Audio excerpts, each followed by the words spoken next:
I think Mosul was a shock. Iraq will never be the same as before Mosul.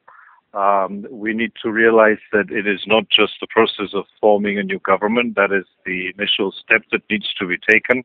But obviously, the communities of Iraq will need to sit down together for a very serious process of reconciliation.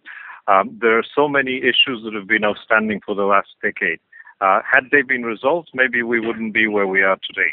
What we refer to usually as the unfinished business of the Constitution hasn't been fully implemented.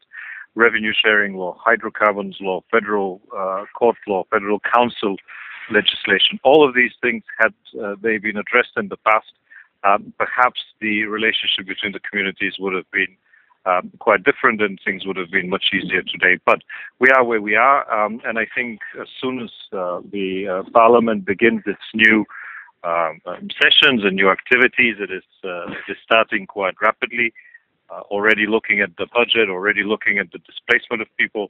As soon as the wheels start turning, then we can really work with the Iraqi political leaders, community leaders and religious leaders to get back to the agenda of bringing the country together. And that will very much depend on how the new speaker, the new president, the new government will act.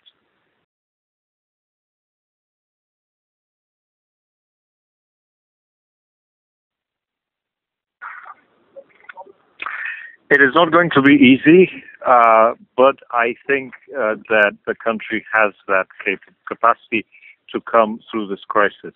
Let's be honest, the people of this country have suffered through one of the worst dictatorships ever. And since the falling of that dictatorship, they have lived through a decade of violence, sectarian tensions and instability.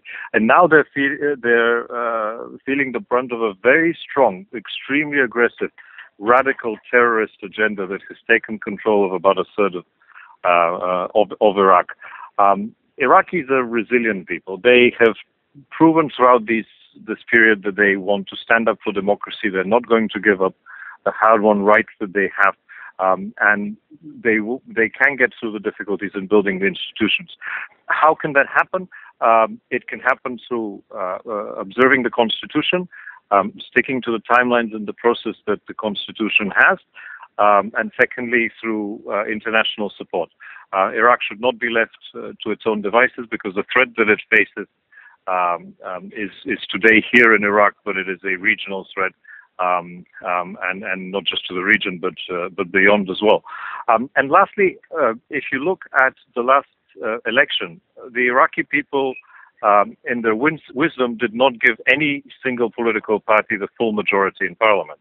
And in a way, that sends a strong message to politicians. You have to work together. Whatever your differences are, whatever communities you represent, whatever constituencies you represent, you have to come together.